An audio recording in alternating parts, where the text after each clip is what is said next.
Krishnamurti, in dialogue with Dr. Alan W. Anderson.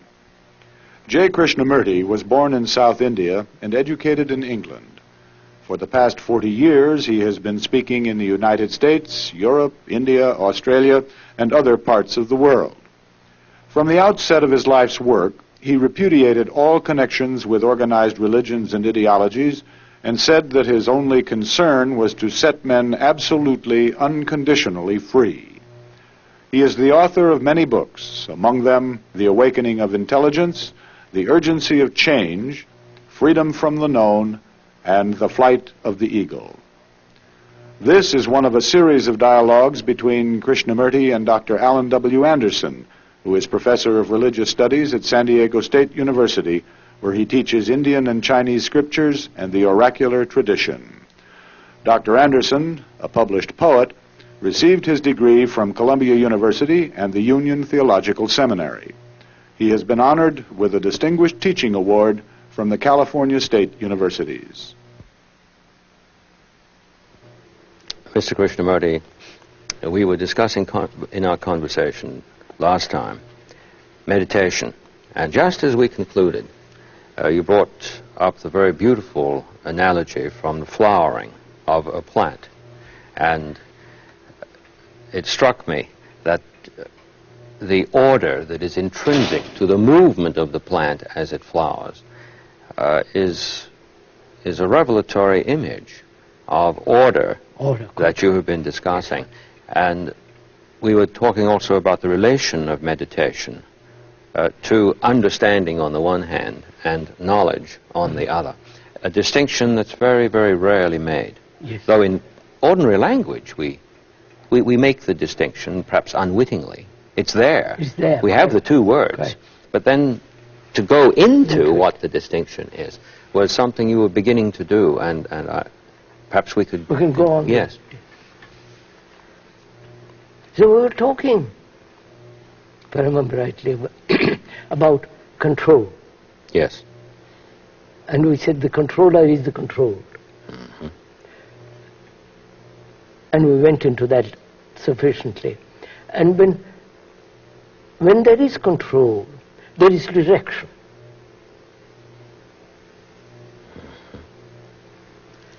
Direction implies will.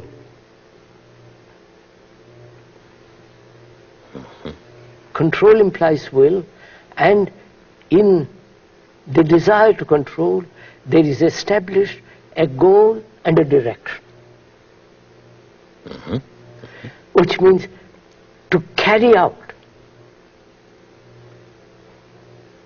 the decision made by will, and the carrying out is the duration of time. Yes. And therefore direction means time, control, will, and an end. All that's implied in the word control. Isn't it? Mm-hmm. So what place has will in meditation and therefore in life?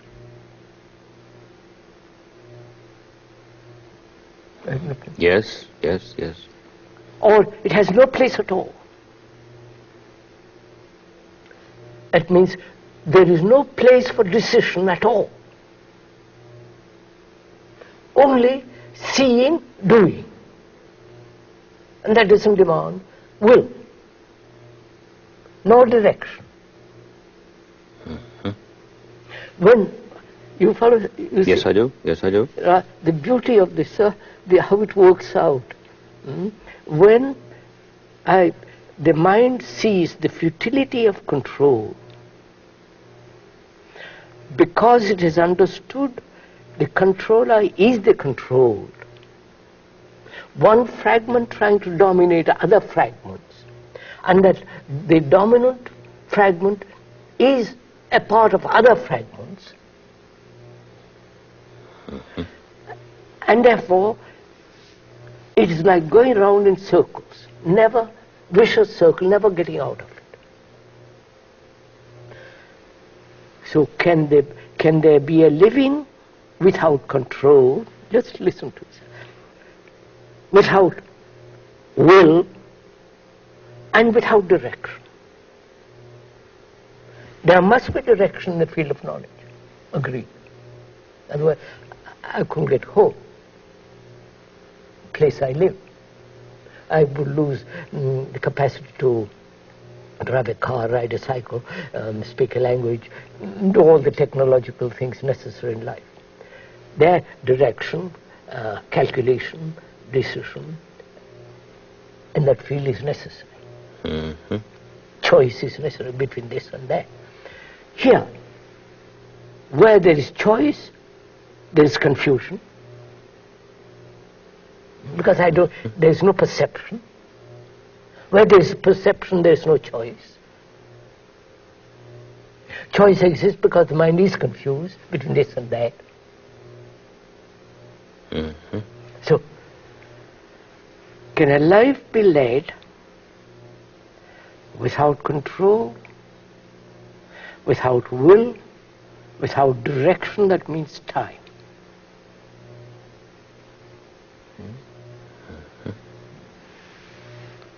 And that's meditation.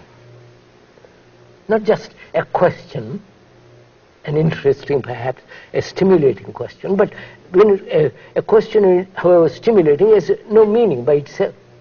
It has a meaning in living. I was thinking about ordinary language usage again, as you were speaking. It's interesting, isn't it, that when we regard that somebody has performed an action that we call willful, Of course. that this is an action that has been undertaken without understanding. Of course.